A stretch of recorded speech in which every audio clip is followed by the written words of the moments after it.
Доброе утро всем, уже гости на подходе, и самое время, наверное, поговорить о музыке. Мы говорили о классике, и она у нас прозвучит сегодня. В гостях у нас Тимур Монц, организатор благотворительного концерта мировой классической музыки IT-классика в поддержку образовательного проекта «Чирак». Также в гостях у нас Алмаз Истамбаев, организатор концерта, также солист маэстро Нута Чол. Доброе утро, здравствуйте. Доброе утро. Здравствуйте. Как ваше настроение? Отлично, благодарю. Ну что ж, наверное, сразу перейдем к концерту 7 декабря, где он пройдет, как пришла идея проведения его и что там будет. Почему? Не 7 хотим сделать некоторую корректировку. Мы перенесли на 8 по техническим причинам. Концерт состоится 8 декабря. Также в театре оперы и балета имени Абдулласа Малдыбаева. Начало в 19:00. Маэстро Нута Чол тоже не смог прийти, потому что у него в 10 часов сейчас репетиция начинается в оперном театре. Поэтому надо выспаться. Репетиции идут по 4 часа, поэтому за него просим прощения. Хорошо. В таком случае нужно предупредить телезрителей, что на 8 декабря переносится этот благотворительный концерт, и вы можете его посетить, потому что прозвучит мировая классика, Да, верно? прозвучит мировая Можно классика. побольше об этом? На оперы Московского академического музыкального театра имени Станиславского Немировича Данченко, лауреат премии. Недавно он получил оперную премию «Каста Дива». Это Николай Ерокин, драматический тенор, шикарнейший голос. Он сейчас один из лучших голосов России. Потом приезжает Мадина Урозбай, она здесь уже не раз уже была. На моем она выступит арии из мировых классических опер. Затем мы сделали такой классический кроссовер. Наши певцы, вот сейчас камера опаздывает, да, наша знаменитая звезда. Затем выступит Улан Асамудинов, это тоже обладатель гран-при Романсиады в Кремле, в Москве. То есть выбрали самых лучших. Потом один из лучших баритонов нашей страны Глеб Ким выступит. Это все солисты оперы, мои коллеги. Один из молодых баритонов это Леонид Рукавишников, тоже они выступят. Заслуженная артистка Азирек Мамунова выступит. Затем заслуженная артистка Асель Айдарова выступит. Мы связали, значит, балет, классический кроссовер, немного добавили эстрады, и в конце будет мощнейшее завершение уже с симфоническим оркестром на сцене, застольной из оперы «Травиата», все выйдем с бокалами шампанского, и так завершим наш концерт. Намечается что-то прям грандиозное. Да. Какие были проблемы в организации концерта? Ну, первое было время, очень мало времени организовать такой концерт. 16 ноября у меня был день рождения, я его провел за компьютером с моим партнером Малдыбай. До 4 утра мы писали документ, проект, потому что надо все расписать. Мы начали писать крупным партнерам.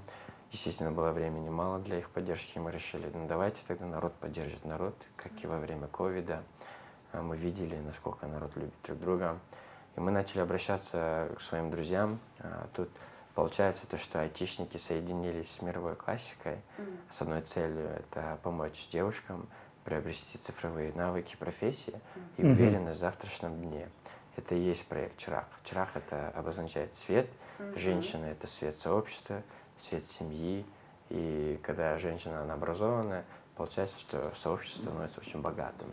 Потому что доказано по статистике, когда женщина образованная, первым делом она инвестирует в детей. Когда мужчина образован, он покупает машину, там, дрон, как я, да? Ну, вообще отличная идея на самом деле организации «Чирага», которую я еще не знала. И получается, благотворительный концерт, он пройдет именно в направлении этого Все проекта. сборы пойдут туда. Хорошо. О, отлично. Тогда можно побольше о проекте именно «Чираг», потому что недавно приходили к нам гости, также поддержка девушек из сел. Но это была волонтерская такая маленькая организация. Наверное, можно будет связать их с вами как-нибудь. На что? Вот это основное направление вашего проекта. Чуть-чуть предусловие скажу. Давайте. Наша мама очень сильно инвестировала в образование.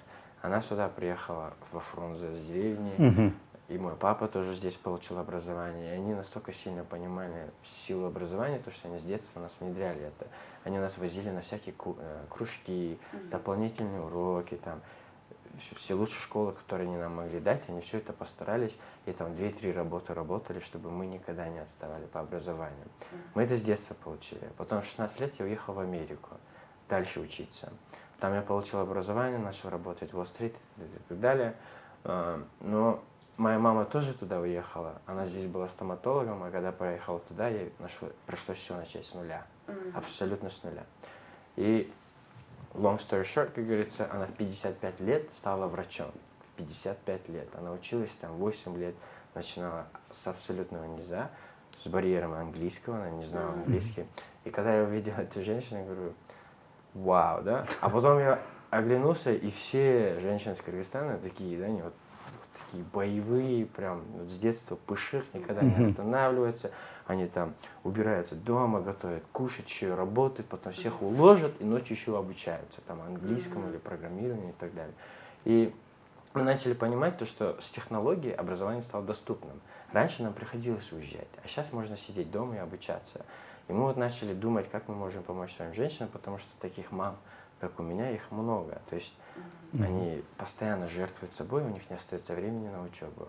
Или учеба дорогая, или на учебу надо ехать куда-то. И это невозможно, потому что приходится детей дома оставлять.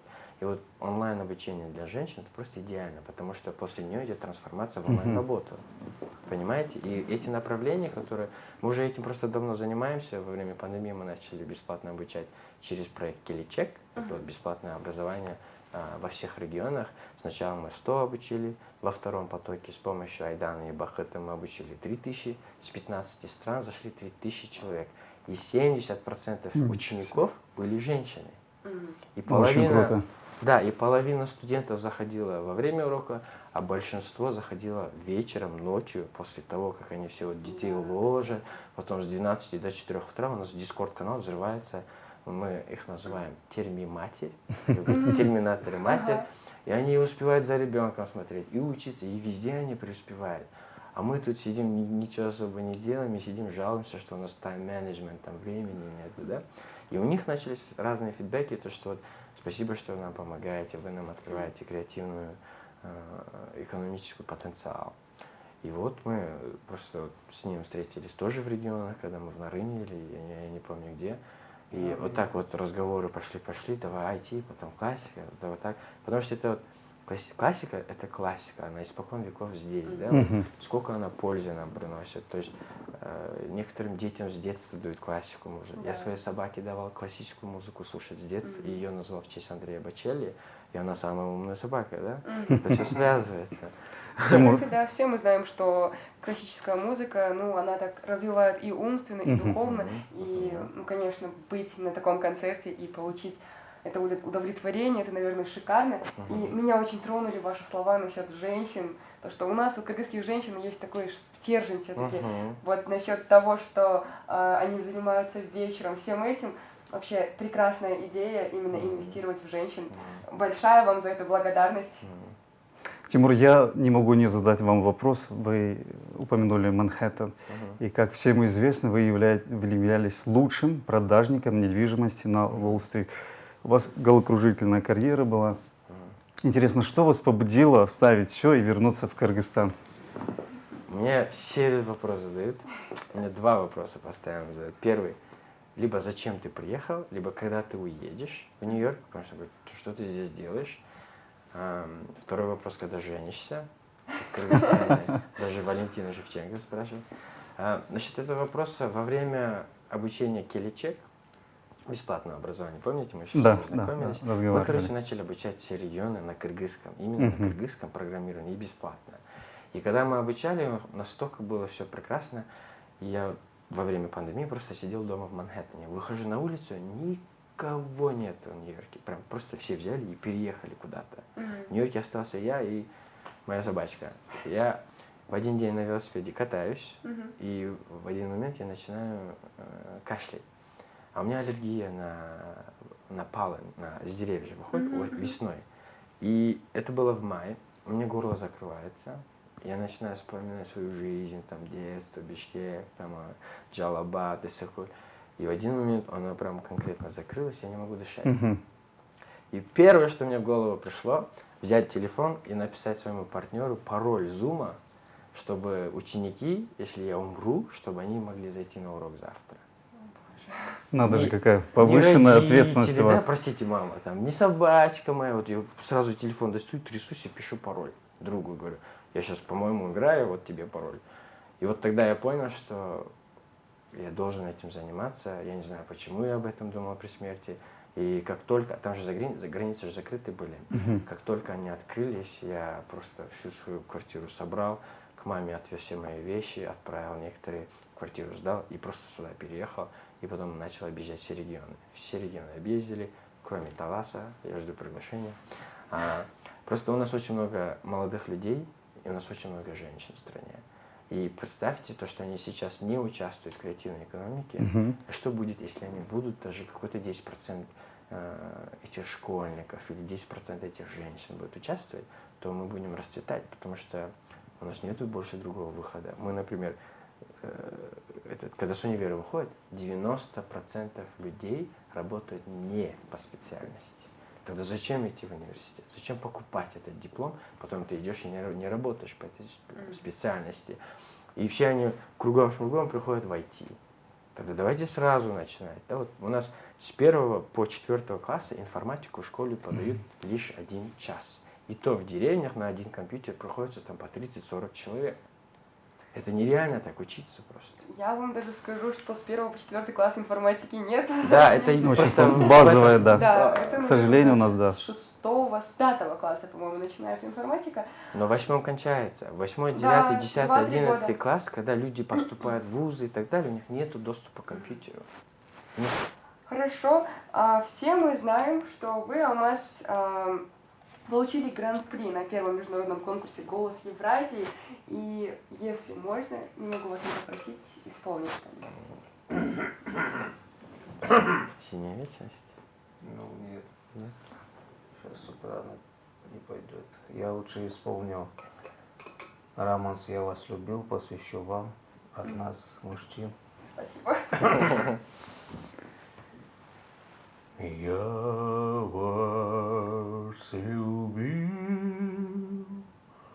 любовь еще, быть может, в душе моей угасла не совсем.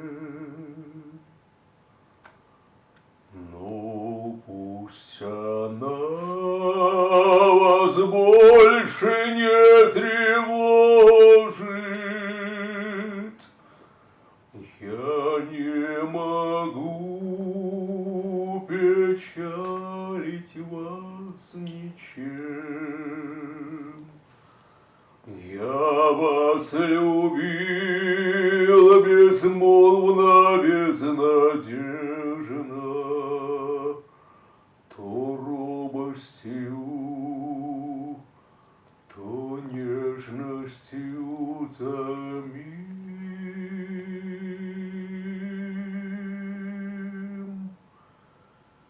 Я вас любил так искренно, так нежно,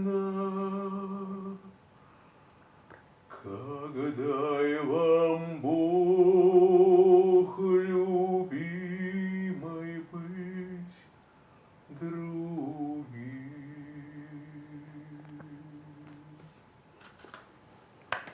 Потрясающе. Александр Семь, Сергеевич 10 утра. Пушкин. Один из моих любимых стихотворений. Ну, хотел вопрос задать нашим гостям. Есть ли у вас какие-то ближайшие, может быть, мероприятия? Какие планы у вас вообще на ближайшие, Кстати, неделю, это месяц? первое ваше совместное Да. мероприятие, верно? Это первый такой концерт в мире. IT-классик Мгм. никогда не было, никто это не делает. И за такой короткий срок после концерта я буду неделю спать. Потому что мы сейчас по ночам не спим. Ну, такое грандиозное мероприятие, конечно же, подготовка у вас идет, наверное. Да, так что приходите. Да, обязательно приходите. Да, у вас как раз есть возможность обратиться к нашим телезрителям именно на эту камеру и рассказать, что там будет, когда, более подробно. 8 декабря в Театре оперы и балета состоится необыкновенный концерт IT-классика. Здесь действительно соединились IT-кочевники, как Тимур себя называет, и классическая музыка. Почему именно классическая музыка? Именно она является вечным таким жанром, и искусство, именно классическая музыка очень хорошо влияет на работу головного мозга.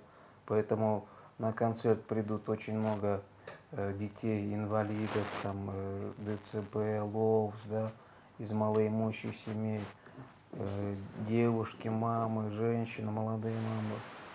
Мы просто хотим, чтобы наша молодежь, она воспитывалась все-таки в духе классического направления, чтобы, помните, как в Советском Союзе всегда из далеких сел, аилов все стремились стать интеллигенцией, перебраться в город, да, чтобы мы сейчас, я думаю, начинаем вот это возрождение новой интеллигенции, воспитание новой интеллигенции, чтобы у нас поменьше было вот таких потрясений в стране, а чтобы страна все время двигалась вперед. А IT-индустрия, она сейчас движется, если мы на шаг движемся, например, она движется на 1000 шагов вперед. Да, поэтому мы именно соединили вечную классику и самый быстро растущий продукт. Это IT-индустрия. И очень приятно, что именно наши ребята, кыргызстанцы, по всему миру поддержали этот проект. Я сам являюсь тоже студентом Джилдыз Академии, где Тимур учредитель. И во время обучения тоже Тимур правильно говорит, женщины там успевают что-то раз задание сделать, и там же дети орут, там мама, папа. Вот такие у нас мамы, они действительно самые боевые, самые выносливые. Можно я добавлю, да? Мамы воспитывают будущих лидеров, они воспитывают будущих врачей, президентов, адвокатов и так далее. И если мы им не помогаем сегодня, то будущее будет очень опасное. У нас сегодня в стране есть проблема социальной сироты. Что в регионах, что в городе есть дети, у которых родителей за рубежом, как Россия или Европа или Америка, и они подзарабатывают. Но вот этого тепла и любви у них дома не хватает. И это ты никогда ни за какие деньги и не купишь, и не вернешь. И это на самом деле очень печально, то, что многие люди из этой страны уезжают не за образованием, а чтобы выжить. Это две разные вещи, да? Когда там уезжают там, в Гарвард, это очень красиво, это очень круто. А когда они уезжают в Россию мыть полы, это очень печально, потому что сзади остаются там 3-4 ребенка, у которых нету самого важного, это материнской и отцовской любви.